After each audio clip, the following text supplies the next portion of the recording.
More dhole. Yai pare amma yai pare. Ai mayam ai lo sabwa mo lore. Bada di chat khre ado. Ai lo sabwa video nam hawore. Lo sabwa video nam hawore. Makha ta badi ma gi blog ta du.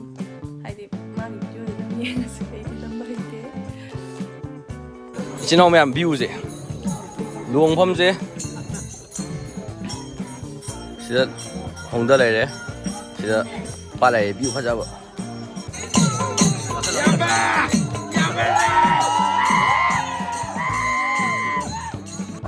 Hoi itay ma kay nato ang nga sige. Itay ma si. Hi.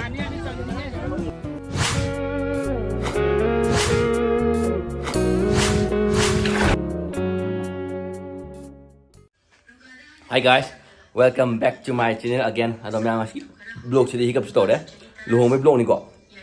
Luhong mo siya ay gari da koy dami na yamam lay. Imana may mamba mai luhong mani yaw to siya. Pero siya balo siya ida. Ko sai lay de. Ko sai na siya ida koy yung thana ba hay ta ni ko. Malinga mani ma lay. Luhong mani ni phang na siya. Mai ma si luhong mo to ni siya haw lo siya. Ken ba hay ko lo. Ha ko lo ha ba. Nang ipa jaw to may am ni hindi ya. Sila ida koy sai. Ada mana koy sige malinga bay luhong mo sa laro ni ay na dami lang isa ni do may vlog luhong vlog na magkaya masu malinga bay masi luhong mati na pagkedo ko rin mix to ya hapagan ya daga na haparoy na iminar sinetra. Bye bye. Okay ma'am, ado ay si gahi dam yori ko koy may tanggi luhong mo do basta kaya me imana koy sai sa lang ni ado ko je koy lekay thai ni gahi da le me hay na ado imana bageli sila ide ado inaw paro person sila ide and what's kay no what's sila ide adaga ay sila ide sidi keno nati na kaya ay ide adaga hojik mayam akoy dami lang ilong phom thanga kap tha ni ko ada khoin dok tu keno ne akoy mena washing ne ko ada khoin dok tu sa ada ren gari in spain gai sin mo ko malang mo koy lu tor doi ne ado mayam ado di let's go petrol masam tang tinam ta han yen ha gele petrol tinam ta han yen na ki gai ni blok tiao ba Fajare view jadi, dami lang ngasi luhong manu mesti pra memory da memory ni hey, view kasi fajare, lambi kasi lagu thake orang, tay mau kundu huk buka pra yar ni ngasi di. Ai mayam ai lo sabwa mo lore. Bada di chat khre ado.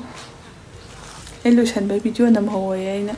Lo sabwa video nam hawore. To makha ta badi ma gi blog ta du. Hai di magi video da dum yeng sai di number hite Fajare ngasi khoi dami luhong masi khoi itay megi khoi nusira ba sanga yog dore ko adu sida phumdi ko pe myam sile me si posai tha ba da har ju kana ni si khoi ji thanga yog chale ji Fajare okay manung janga na mati lo ki khoi kangbu loi le si da hi fi kangbu loi le Fajare khoi ji thanga manung change si da ji khoi si som lok tak tin te dan sia cái nó hay si pat som dầu đấy đưa đi phải giá như mà thằng đấy mà thằng lông này phải là những này tôi chỉ nói đâm đằng đó đúng không ạ si dùng thằng si phải rồi tiền ta này gì thằng si phải rồi cho lông bàn thái này phải là gì gì bên rồi bây giờ này bị tôi rồi cái này gì về sản phẩm nhiều đấy cái này mới nhiều đấy phải càng vui lên xây dựng ôi đi xin ông em không ra vào thì em khai ra cái đi lối ai frame ôi bird xin lên cái gì bird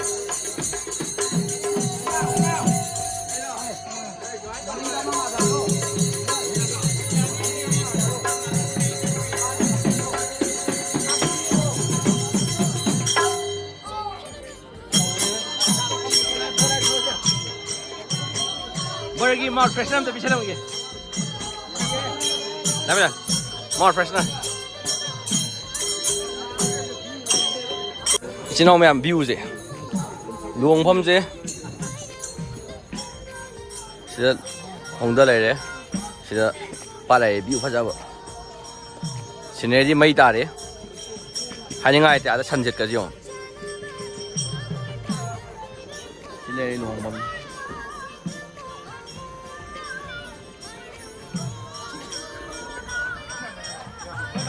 Sinai di fajare mai chatle. Ahoy sai kumai to tu si ada lai chini ko. Ai da geli hoi loi lai sai kum dhare in. Mafam ju na le yam chinan sin. Ai lai. Yam chinan sin dra me chi. Mahata gari arrangement ka ye amuk tor gi. Adom yam ai channel se nungai di subscribe option biramo. Se da kainai mana bi ke no system chu lai. Hi.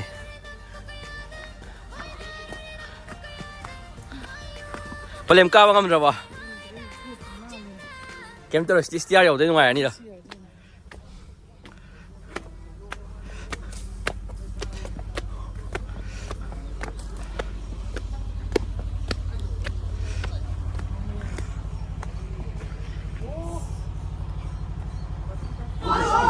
Board thok bai ready le ji.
Yai pare, Milan Ng yai pare.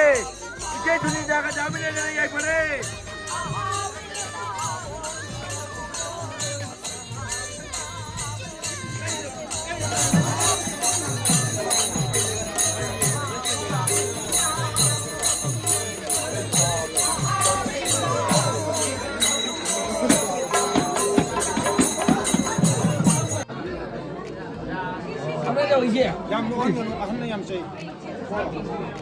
Vote hole. Yai pare amma yai pare.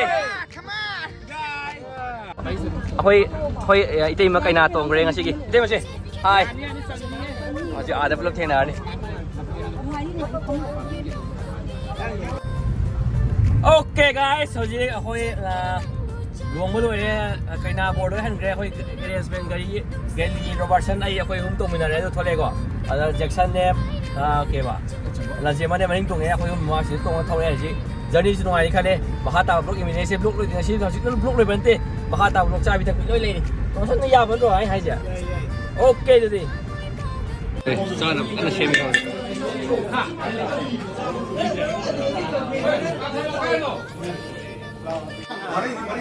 ok ma'am khôi gì ngarang luồng với thằng tàu đờ mà tung thái ta này ai bị thằng gì ông đi bộ ma'am sẽ sắc sắc có video thái này khôi gì ngarang gì bờ yam bớt lên giải phơi yam vào khôi đi cắm ngâm cho bên đây có mẹ xem hoa nó bị ra cái này tổng giờ bọn tao ai xin ông mẹ gì không đấy mà này yam sao là bạn này xem được đang khinh ra đấy không được cái quán này đâu đâu